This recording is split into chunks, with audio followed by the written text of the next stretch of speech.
I want to talk a little bit about just the idea that people talk about nowadays of being present and just what that means, sort of. And to me, it's kind of, you can either be in your head or in the moment. So when you're in your head is when you're just sort of thinking about like what's going on, what are people thinking about me, or maybe you're worrying about the future. What am I doing tonight? What am I doing tomorrow?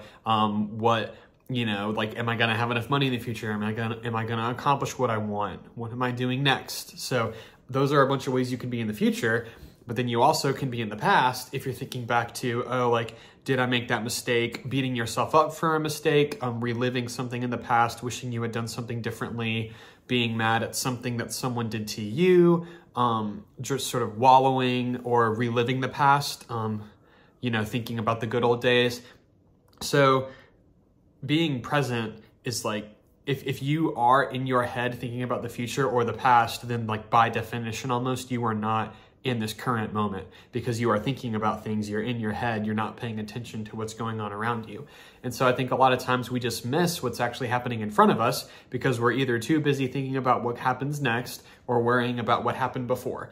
But what happened before, you can't change that. It's done. It's in the past. So you shouldn't spend that much time there. You should learn from the past, but you should not wallow in it. You should not just be super regretful by it. So we don't want to be in the past too much, but then we don't want to be in the future too much either, worrying about it's good to plan for what's going to happen. But if we're just always thinking about what's going to happen, then when we finally get there, instead of being present in that future, we're just on to the next future. And so if you're always thinking about what's next, you will never be where you are. Because when you get there, the future keeps moving forward and you're just always kind of racing to catch up to it. So just kind of some things to think about. If it's something you're struggling with, maybe that could help you just really come back. So the way to come back, think about, what am I actually experiencing now? What am I feeling? What do I see? What do I hear? Your actual senses, your 5 senses, what do I touch?